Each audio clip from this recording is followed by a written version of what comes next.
see the draw? Yes, I did. It's okay. Yes, it was amazing. It's been amazing. Um, in this part of the world, there are a lot of A champion's racket, a billionaire's offer, a moment that changed everything. Hey everyone, the place where we go beyond the baseline to explore the stories that define our sport. Today, I'm bringing you something extraordinary, something that made the entire internet stop scrolling and pay attention. So here's what I need from you right now. Set aside everything you think you know about professional athletes. Put away your assumptions about mega contracts and sponsorship deals. Forget the narrative that every player has a price, because what I'm about to share defies all of that. This is a story so powerful, so unexpected, that it didn't just break the internet. It actually restored a bit of faith in humanity. Picture yourself in this moment. You've just won the biggest match of your career. 20,000 fans are on their feet, screaming your name. Your muscles ache, your lungs burn, and your heart's pounding so hard you can hear it over the roar of the crowd. In your hand is the racket that delivered the championship-winning shot. Then everything freezes. A man approaches you.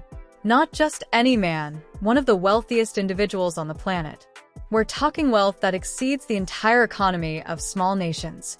He looks you straight in the eyes and offers you $10 million. Not for an endorsement. Not for a photo op, $10 million for the racket in your hand, a piece of equipment you could replace at any sporting goods store for $250. What would you do? Be honest with yourself here. $10 million is life-changing money. Generational wealth. All for a used tennis racket. This isn't hypothetical. This isn't some thought experiment. This actually happened. And the woman at the center of this story made a choice that left the entire world speechless. This is the story of Sheikh Khalid al-Rashid, Alexandra Eala, and the moment that reminded us some things truly cannot be bought. Buckle up, because we're diving deep into the most viral, most moving, most incredible story in tennis history. To understand why this moment matters so much, we need to talk about the woman holding that racket. Alexandra Eala isn't just another rising star grinding through the rankings. She represents something far bigger than personal ambition. She's the embodiment of an entire country's hopes.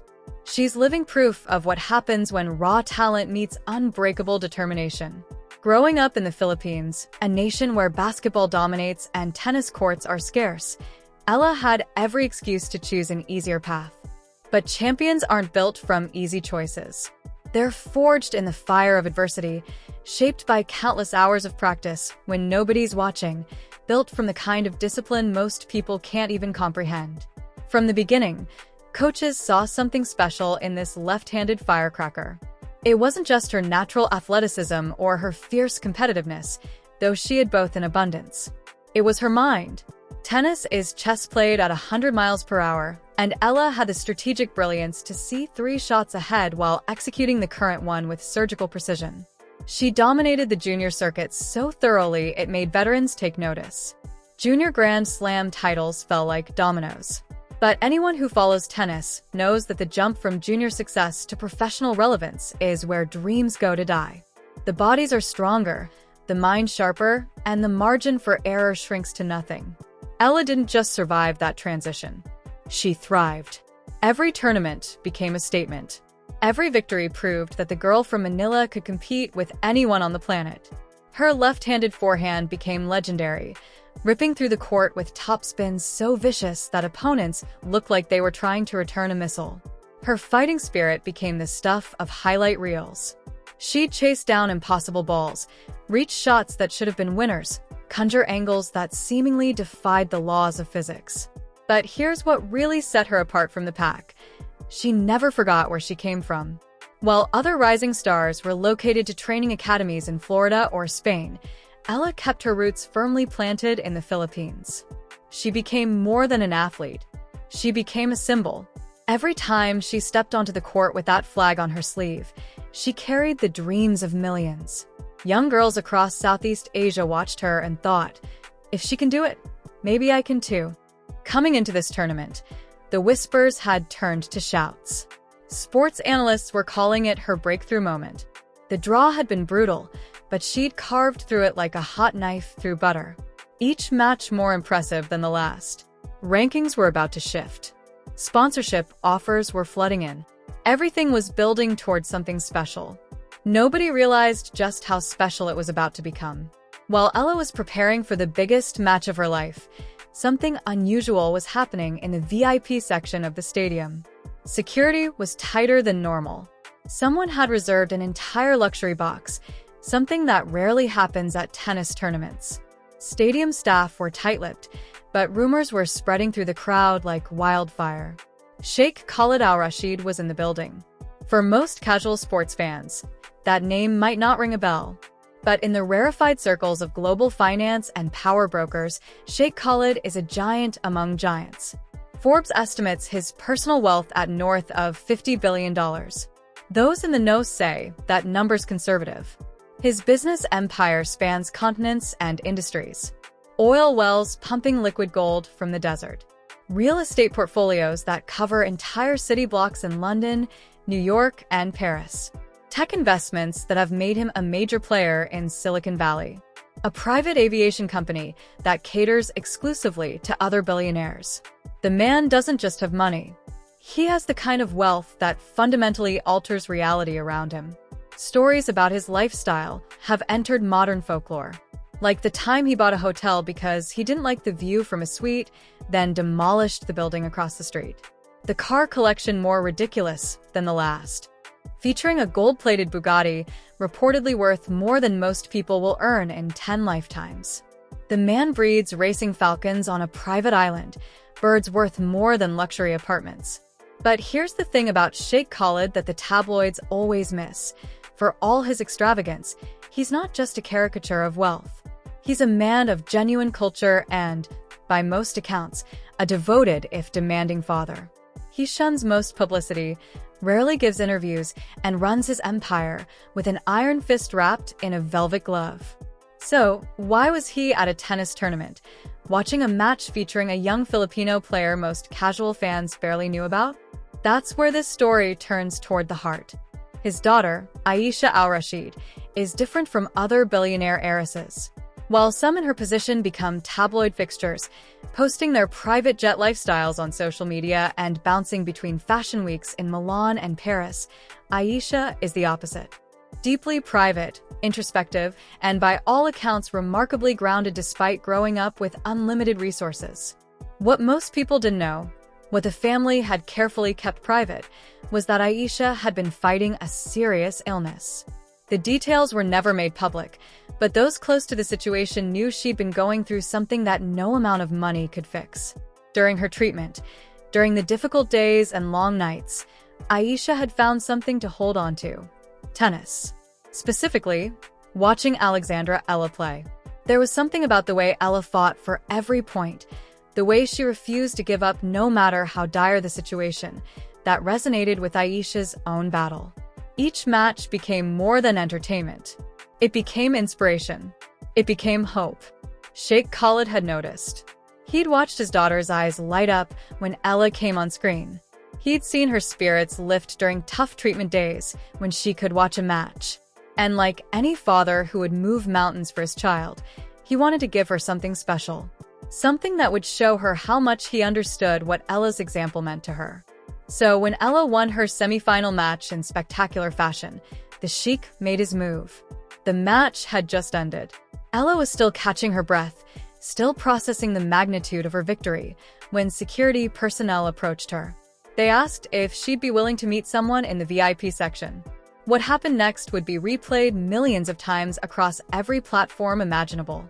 Sheikh Khalid Al Rashid, flanked by advisors and security, approached the young tennis player with a directness that billionaires rarely show.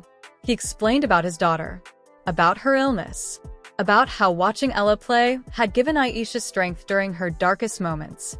Then he made his offer, $10 million for the racket in her hand.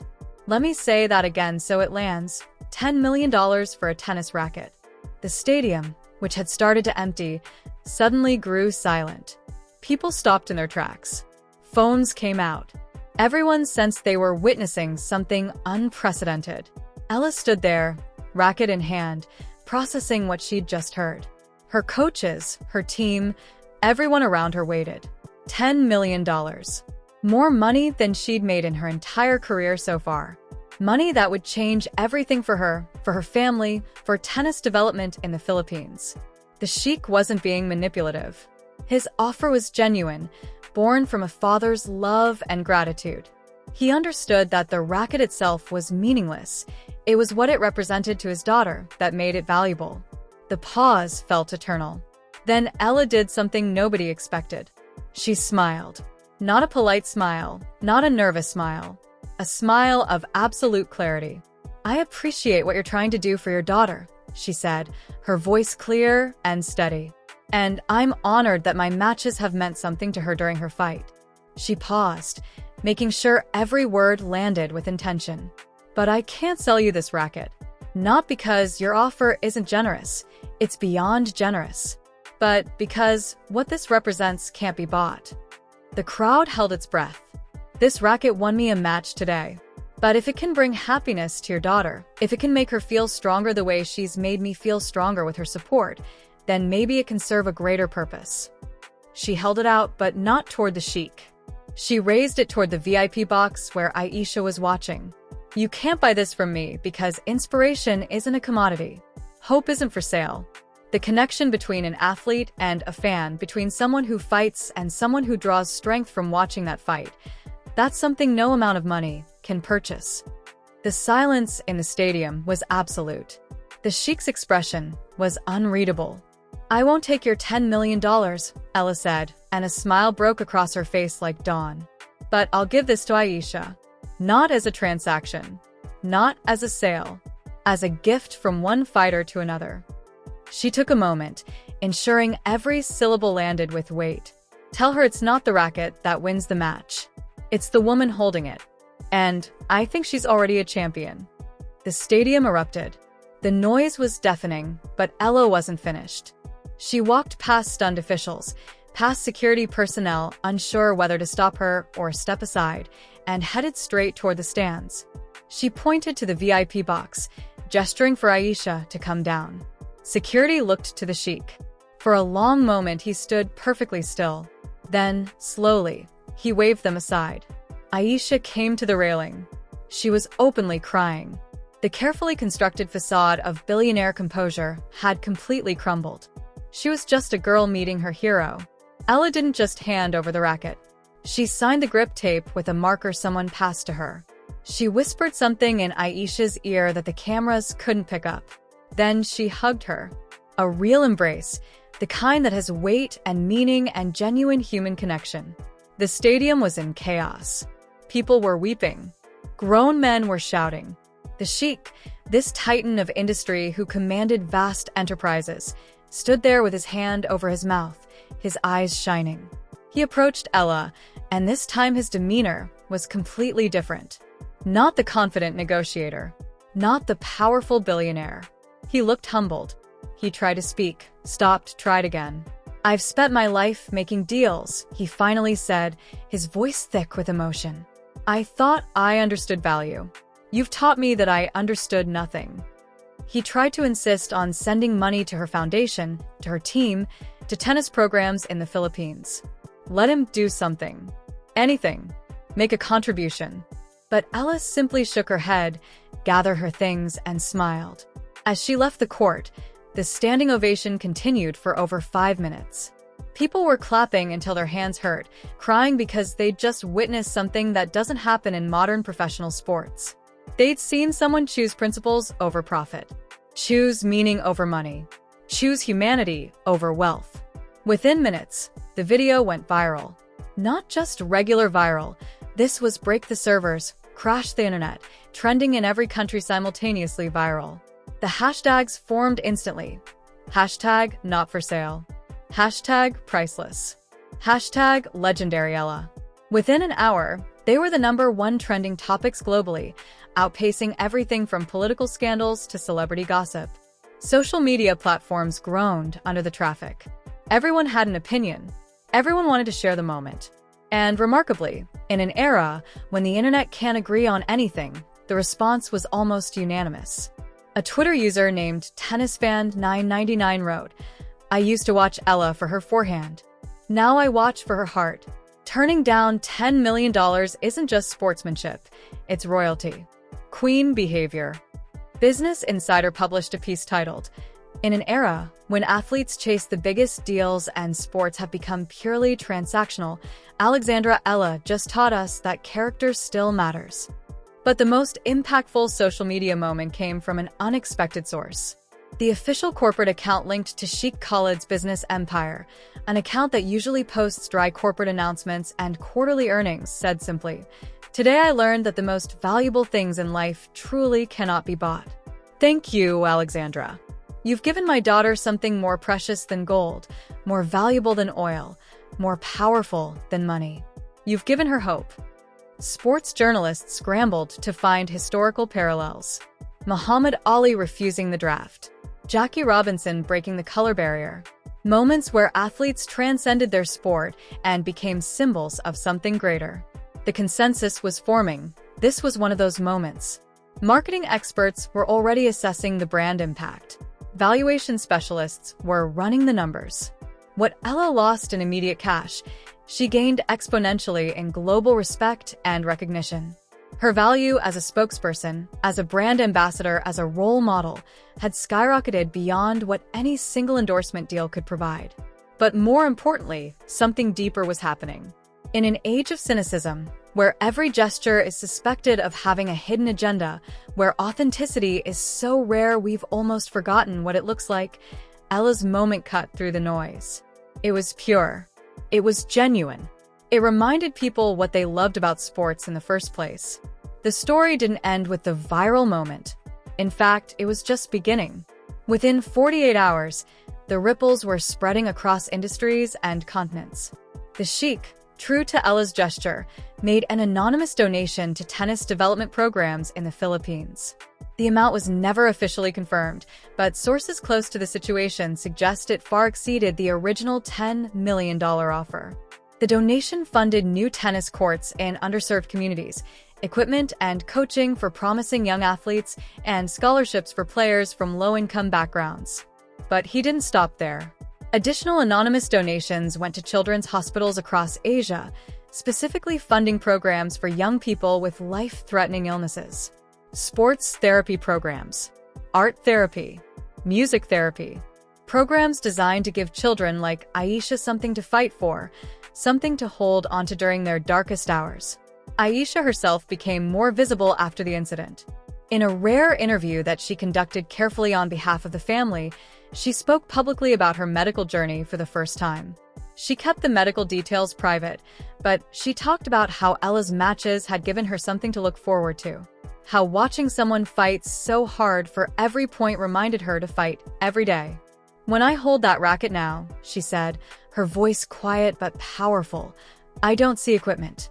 I see every battle Ella fought, every impossible shot she made, every time she fell down and got back up. It reminds me that I can do the same."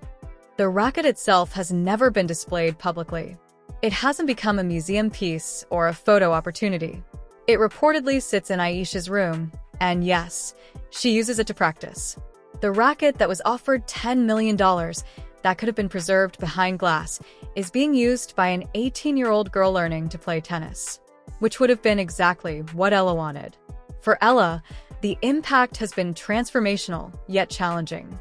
In the immediate aftermath, her social media following exploded. Sponsorship offers came in at a rate her management team couldn't keep up with. But Ella remained characteristically focused. She issued one statement through her publicist: "I did what felt right in my heart. Nothing more, nothing less. Now back to work." And she meant it. 2 weeks after the incident, she was back on the practice court, grinding away at her game. Interviews were politely declined. Photo shoots were turned down. She let the moment speak for itself and moved forward. But the tennis world had changed how it looked at her. She wasn't just a promising young player anymore.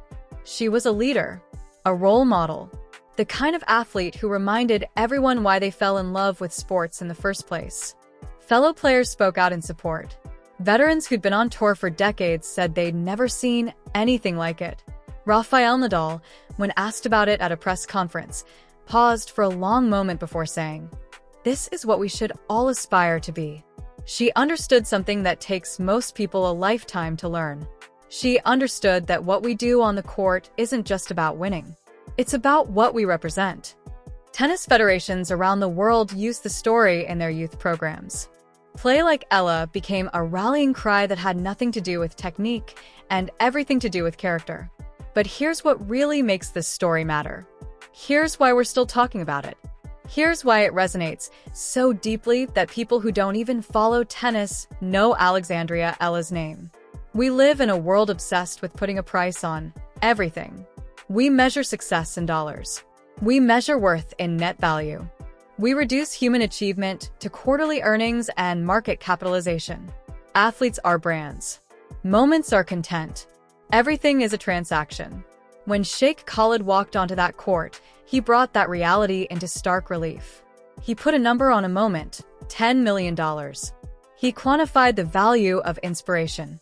He tried to purchase a connection. And when Ella refused, she didn't just turn down money. She rejected the entire premise.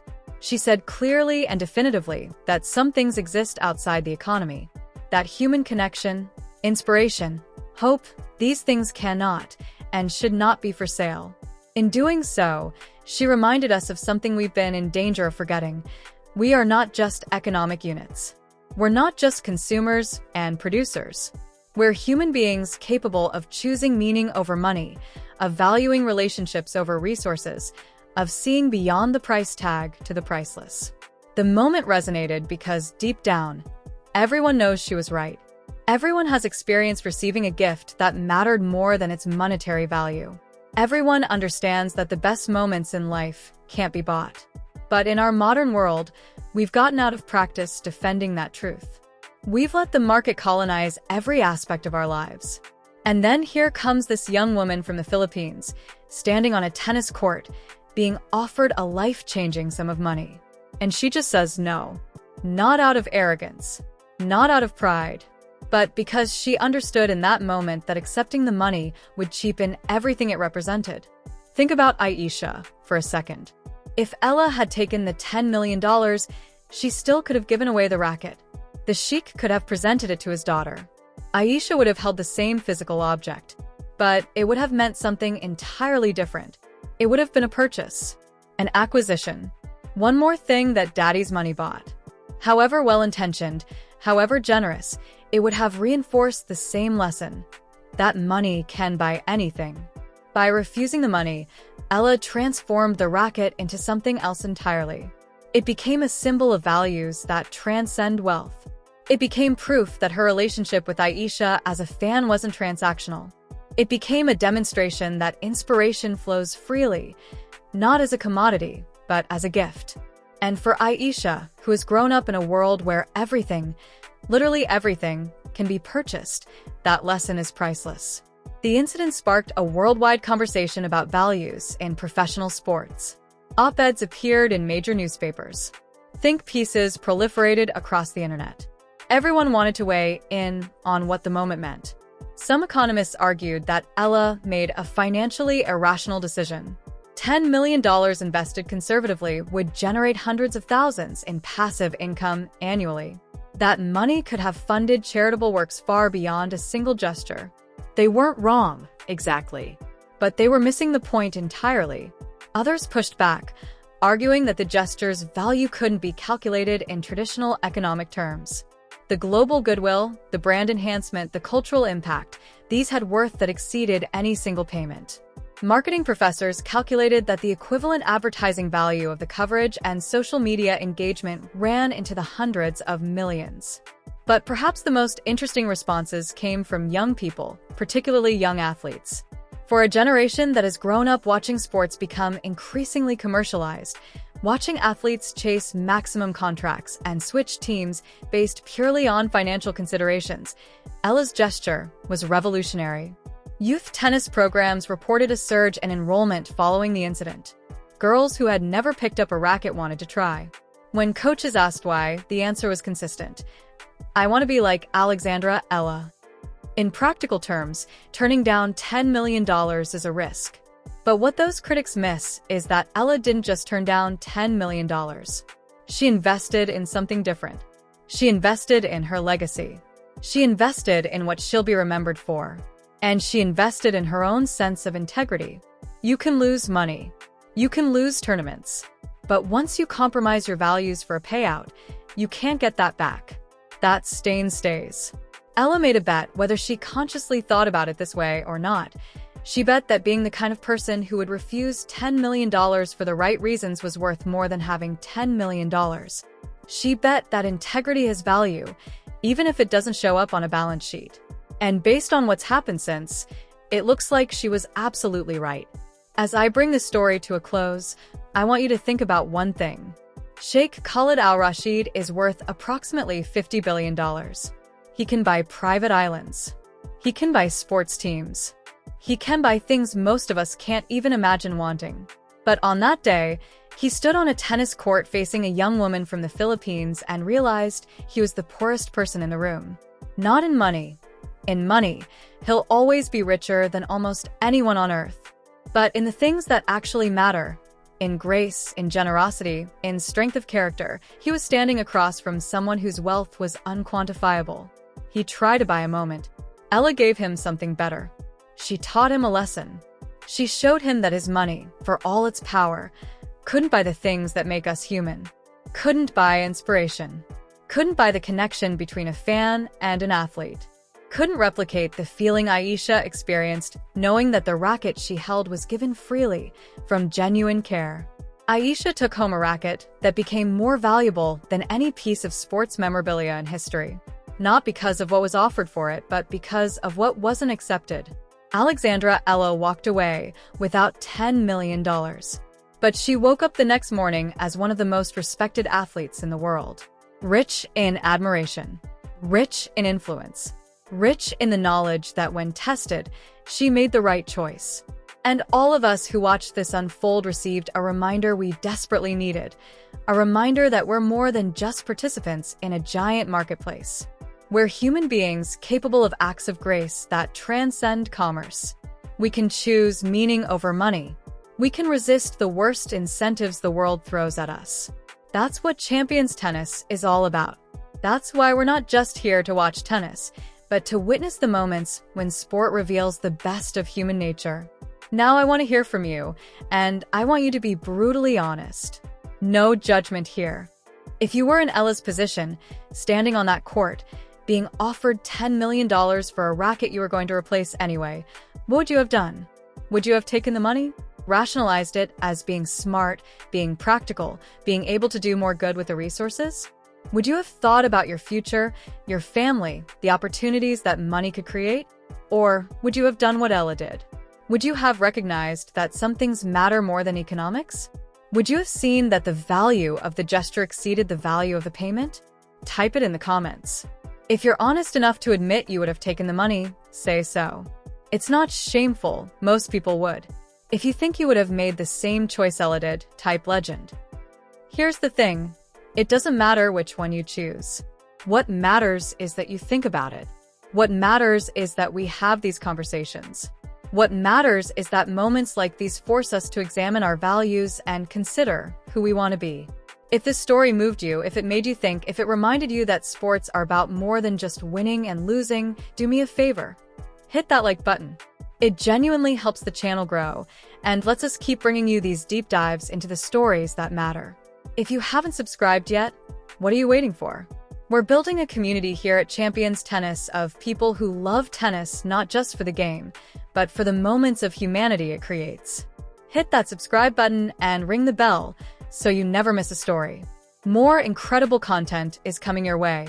More match analysis. More behind-the-scenes drama. More stories that remind you why you fell in love with this beautiful sport in the first place. Champions Tennis is where we celebrate the champions on the court and the champions in life. Remember, play with heart, stand by your values, and never forget that some things in this world are truly priceless. Until next time.